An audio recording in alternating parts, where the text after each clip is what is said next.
Sex, love, marriage and weddings form the focus of Chapter 11.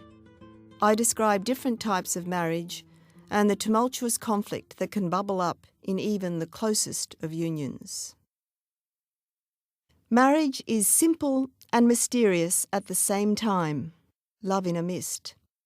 A Sicilian proverb alludes to the opacity of a marriage to outsiders who cannot access or understand the delights within. Il matrimonio è come un mulone chiusi. Marriage is like an uncut melon.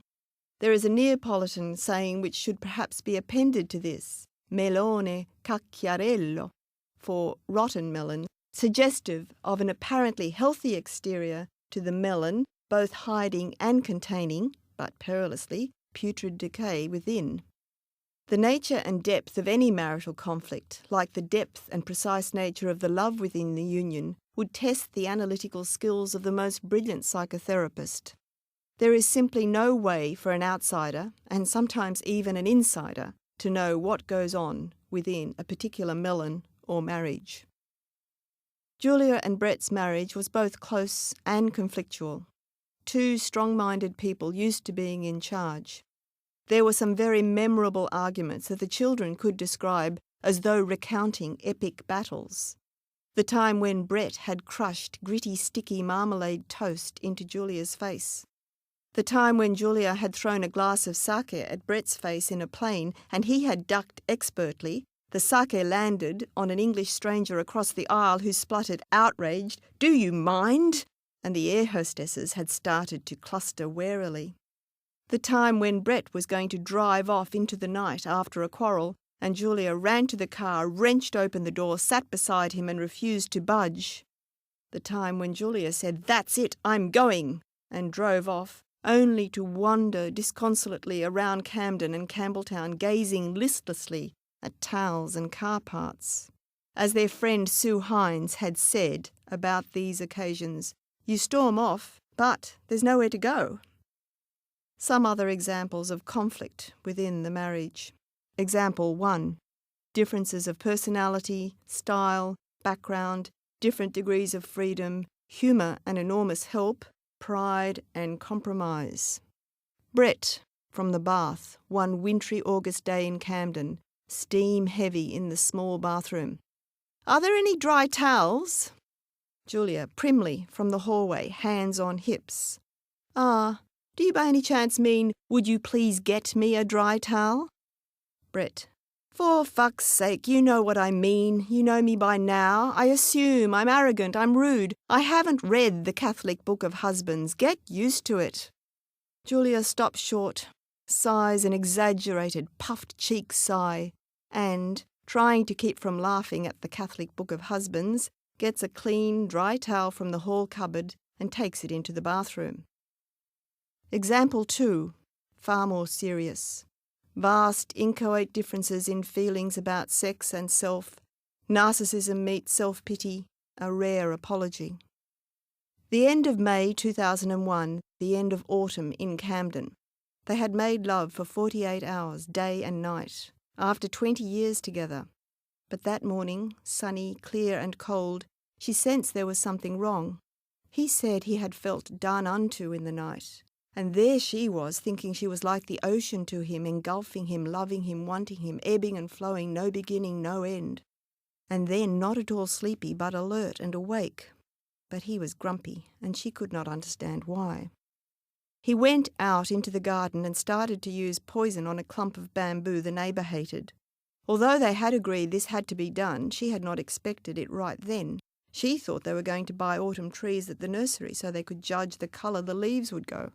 "What are you doing? Go away, go away." "What do you mean? Go away, fuck off." A mad gesticulation. There appeared to be something wrong with the sprayer and he had no protective clothing on, no gloves, nothing. She tried to get through. He became even more incensed. Afterwards they had a painful discussion. All the bitterness and hurt of probably more than one lifetime. He started. "You are manipulative." "What do you mean? Our lovemaking?" All the savagery he could summon up. "Little Miss Perfect. Everybody calls you that." "Everybody? What do you mean?" There was nothing too trivial to come into it. All dry tinder in handfuls to keep the flame roaring, heaped dirty clothes, the dishwasher needing mending, the hose left on the grass, too much stuff in the kitchen, the toilet seat left up, the tea leaves in the strainer on the kitchen sink, the garden. You prune and bonsai plants to destruction. You plant too many things too close to each other. He left to go to the studio. She was sad, disappointed. She was damned if she didn't and damned if she did. She too turned to the garden. Her gardening gloves were somewhere in the mess that was the garage, hopeless to look for them. Same with her secateurs. She grabbed the kitchen scissors and went outside. She would get rid of all the poison ivy and all the honeysuckle that was pulling down the fences little by little. For 1 hour, 2 hours, 3 hours, she pulled at the plants. There was a rose bush in the midst of the honeysuckle, and she tore her hands again and again on the thorns and hit her head with the springy barbed canes. In the mood she was in, she did not care. She glanced from time to time at the cuts on her hands, the drying film of blood, and picked out the odd thorn embedded in the flesh. The mound of cut branches grew as high as her. Suddenly, as she paused from the exertion, she noticed her left hand. Her ring was missing. There was still the diamond engagement ring of her nonna, but her own wedding ring was not there. A cold feeling grabbed her heart. How can you make something so symbolic happen? Can you just lose your marriage over a garden? She started scrabbling in the dry leaves and soil, searching, as if literally, for a needle in a haystack. She pulled the big compost bin around and sifted each handful of green before she placed it back in the bin. From time to time she went back to scratching in the soil. The tears made streaks down her cheeks and the sick feeling continued. An hour's further search did not bring the ring to light. Reluctantly she called on Sophia to help. "Oh, Mum, what are you doing? You've looked over there. How many times do I have to tell you? Come on, come over here and look here." Sophia realised that her mother was seriously upset. She had witnessed the morning's argument and changed her demeanour. "Look, Mum, you put that stuff in the bin and I'll watch it all the time to see if anything gold falls out of it." The two pet dogs nuzzled onto Sophia's lap and they all seemed to be looking hard for gold. Another hour of sorting and clawing. Finally, Sophia went into the house to check the washing machine. Could the ring have fallen off as her mother put the clothes into the cylinder? She shook out each item of wet clothing. Nothing. Meanwhile, her mother had returned once again to her Cinderella digging under the bush. After 5 minutes, she tried a spot where the leaves seemed dry and undisturbed, old and grey. But there, a perfect golden round, was the ring. She gasped out loud. "Thank you, St. Anthony, thank you. For today I lost my wedding ring and then I found it." That evening, her husband apologised to her, and that night they made long, wounded love.